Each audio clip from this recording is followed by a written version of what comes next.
So of those 32 and 35, if you include the out-of-state guys, right, who are the ones that we've got our particular eye on? I've narrowed down 5, and then I've got 2 sleepers, 2 guys that I think people may not be paying attention to. We'll start with the only first-round pick that I picked here.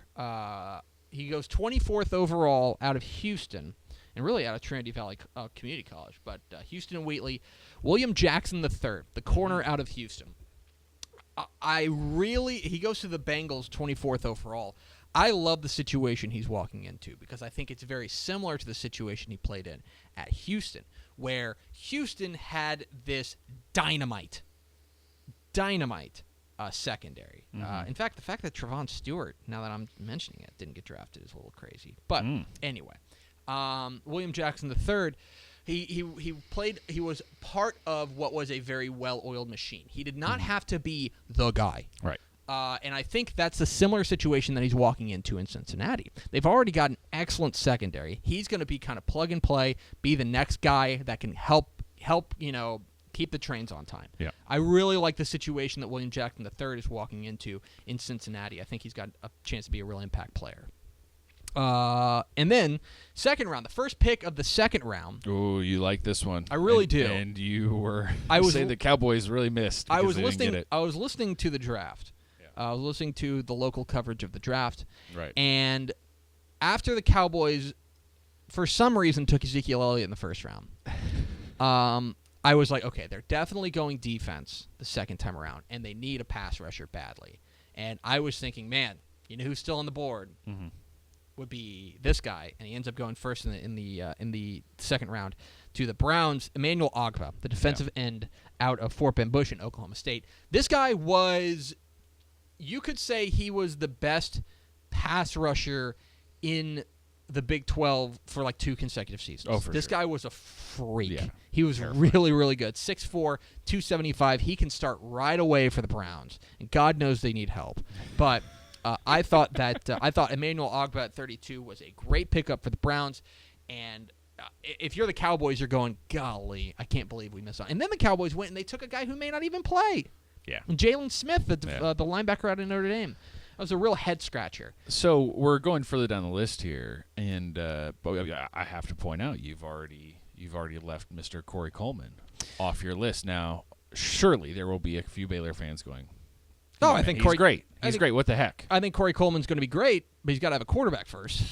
That's a good point. And as soon as they get a quarterback, then he's going to have that quarterback's going to have a wide receiver. So a big factor for you in this list is the situations these guys landed in. That's the biggest thing that I'm a part of, is that I'm looking at this and I'm saying, what's the current situation that they can make an impact in their first or second year? Mm-hmm. Right now, the Browns don't have a quarterback. Yep. I mean, I know they grabbed Robert Griffin III. I don't think Robert Griffin III is the answer. Okay. So, to me, Corey Coleman has all the tools to be one of the best wide receivers in the league, as is Josh Doxson. Right. Same deal. But neither of them have a good quarterback situation. You could argue that Josh Doxson has a better quarterback situation. He's got Kirk Cousins. Anyway. So then later in the second round, the Lions up and grab at number 46, Ashawn Robinson, defensive tackle out of Fort Worth, Arlington Heights. Look, go back and look at it. It's probably the 2012 edition of Dave Campbell's Texas Football. It might as well be Ashawn Robinson's Texas Football. He's all over that magazine. He was a monster then. He's a monster now. He helped guide the Crimson Tide to a national title again this year. He's a freak. He's a grown man at the age of like 22. He's a freak, and he's a guy who I think is fits that Lions situation perfectly. They always like to have those big, muscly guys in the middle of that defensive line. You think back to when they had Ndamukong Suh. I think that this is a guy who can take over that role as being the big, mean defensive tackle in that Lions situation. So I thought the Lions really did well there. And then down in I'm going to dip down to the fifth round. First pick, or the 141st pick of in the fifth round. Yeah. Cornerback Zach Sanchez. It's a good one. I like this pick. The Keller Central product, and he went to Oklahoma, and he was a stud at Keller Central, and then he was a stud at Oklahoma. Yeah. And much like what we were talking about with William Jackson III, he's already he's not walking into a defense he has to save. Right. Right? He's walking into a good defense where he's got a lot of guys that he can learn from. Right. And I really think he's going to see the field very early. Josh Norman's obviously out in Carolina. Right. So there's an opportunity for sure. There's an opportunity. I don't think I think that you'd be putting too much pressure on him to say, for he sure. has But to it's the exact replace kind of situation you want him to be in. Right. There's an opportunity, but no one's expecting the 5th round draft pick to be the guy. They've got a great defense, and they've got a guy in Zach Sanchez who I think has all the tools to be an excellent cornerback in the NFL. And he's going to have that opportunity to win a job. Right. I mean, that's a really good situation that Zach Sanchez is walking into with the Panthers, with the defending NFC champions. And then later, that was later in the 6th round, 188th overall, tight end David Morgan. Yeah, man. Our feelings on David Morgan, the Marble Falls product, and the UTSA great are well documented. Yes. David Morgan's awesome. David Morgan was the best thing that UTSA had last year, and arguably the last couple of years, which if a tight end is your best player, that's probably indicative of a problem for your entire team. But David Morgan was a stud. There's no doubt about it. And for him to get a look at the Vikings is great. The Vikings are one of the few teams in the NFL that still really use the kind of traditional tight end. Line up, he's got to do half blocking, half receiving, and David Morgan can do both. Yeah. I think that this was a steal for the Vikings here in the 6th round. I think that he's going to get to see the field early and often for the Vikings. I thought David Morgan in the 6th round was a great, great, great pickup for the Vikings and a good situation for him, although he does have to live in Minnesota now. Minneapolis is a great city. Yeah, it's cold.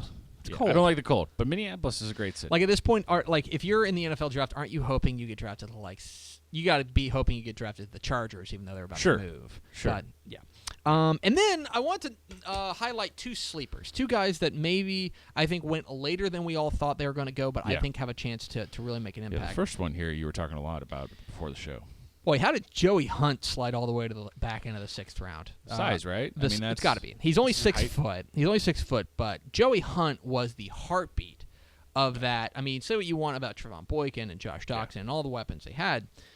That all started with Joey Hunt. Joey Hunt was, to me, I'll be honest, I think he was the MVP of these past 2 TCU teams. Very good. He was so important to what they were doing offensively. And I thought he's a real steal. He ends up going to the Seahawks, and a team that is known for having a great offensive line and an offensive line kind of built up from late round draft picks. Yeah. With the exception basically of Russell Okung. Yeah. This is the guy, when I looked up today where he got drafted, I saw he goes to the Seahawks in the 6th round. I was like, well, that's like a 3-time Pro Bowler. Right. I mean, he's going to be awesome. He's going to be awesome. Joey Hunt, I'm a huge, huge, huge fan of Joey Hunt. And I think Seattle is a perfect situation for him. Yeah. And then one more sleeper. I mentioned him.